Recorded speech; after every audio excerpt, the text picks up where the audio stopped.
noastră e o bijuterie.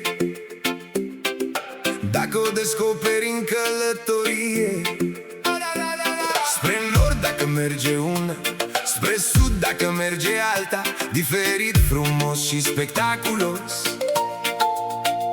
inedit pentru un călător curios. Oameni, hai să explorăm planeta, să vedem ce ne oferă ea,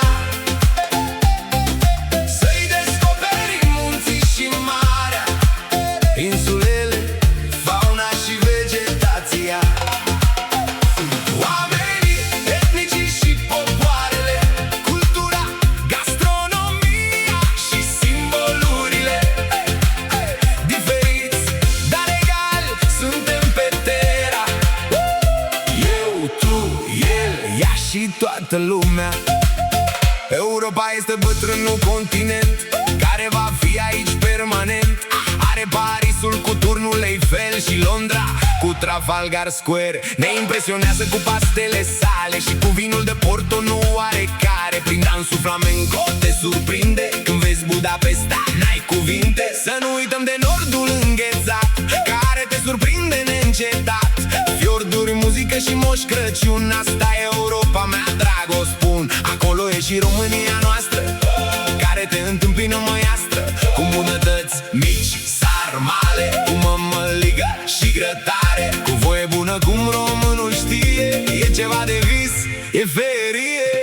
Oameni, hai să explorăm planeta, să vedem ce ne oferă ea, să-i descoperim munții și marea, insulele, fauna și vegetația, oamenii, etnicii și popoarele, cu cultura, gastronomia și simbolurile. Diferiți, dar egali, suntem pe Terra. Eu, tu, el, ea și toată lumea. Istanbulul e un pod spre Orient, leagă Europa de Asia permanent. Continentul covoarelor persane, al mâncărurilor asezonate în castroane. Un gust inconfundabil vei descoperi în Thailanda sau Japonia dacă vei servi sushi, ramen sau pad thai. Iei niște porții și te simți ca în rai. Acoperișul lumii este în Himalaya, cu șerpa și vezi toată priveliștea. Cât despre India rămâi impresionat de mâncare palate când ai cutreierat. Subcontinentul în care ai descoperit o lume diversă de negăsit. În altă parte rar mai vezi așa ceva cum descoperi în toată China și Asia. Oameni, hai să explorăm planeta, să vedem ce ne oferă ea,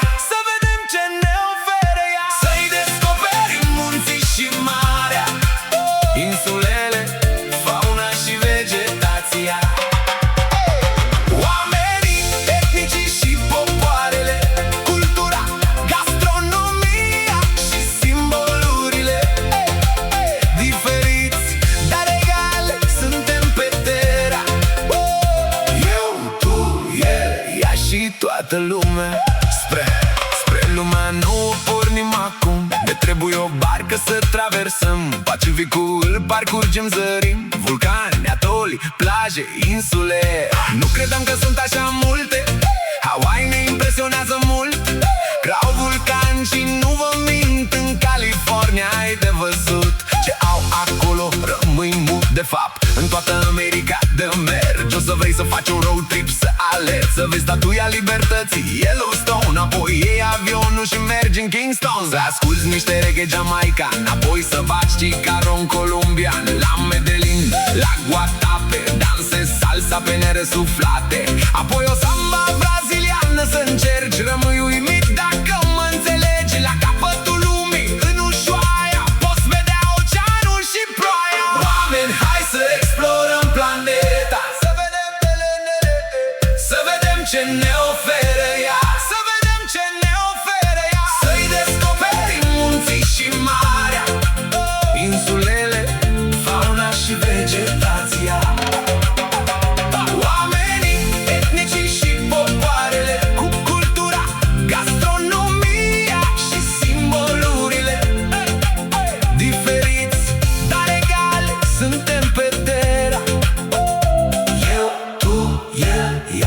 toată lumea.